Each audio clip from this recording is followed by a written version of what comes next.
যদি তিনটি জিনিস আপনার জীবনে ঘটে তাহলে মনে করবেন আপনার জন্য ভালো কিছু অপেক্ষা করছে। আল্লাহ আপনার ওয়েল উইশার, আল্লাহ আপনার হিতাকাঙ্ক্ষী, আল্লাহ সুবহানাহু ওয়া তাআলা নিজেই আপনার মঙ্গলকামী। নাম্বার 1, যদি আপনার জীবনে বিপদ আসে তাহলে good news is waiting for you. Allah সুবহানাহু ওয়া তাআলা রাসূল সাল্লাল্লাহু আলাইহি ওয়াসাল্লাম বলেছেন, মান ইউরিদিল্লাহু বিহি খায়রান ইউসিব মিনহু।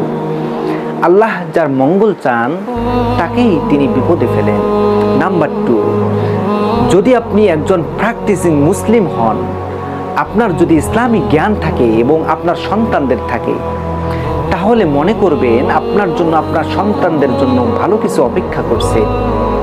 আপনি কিছুই আপনার সন্তানদেরকে দিতে পারেননি, কিছুই আপনার নিজের জন্য দুনিয়াতে অর্জন করতে পারেননি, কিন্তু ইলম অর্জন করেছেন, ইসলামের জ্ঞান আপনার আছে, তাহলে নিশ্চিত আল্লাহ আপনার হিতাকাঙ্ক্ষী, আল্লাহ আপনার ওয়েল উইশার। কারণ আল্লাহ সুবহানাহু ওয়া তাআলা রাসূল সাল্লাল্লাহু আলাইহি ওয়াসাল্লাম বলেছেন, মান ইউরিদিল্লাহু বিহি খায়রান ইউফাক্কিহু ফিদ্দীন। আল্লাহ যার মঙ্গল চান তাকেই তিনি দ্বীনের জ্ঞান দান করেন।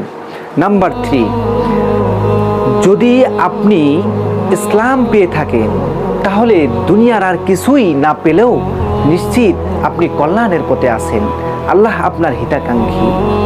আল্লাহ রাসূল সাল্লাল্লাহু আলাইহি ওয়াসাল্লাম বলেছেন, মান ইউরিদিল্লাহু বিহি খায়রান ইয়াশরাহ সাদরাহু লিল ইসলাম।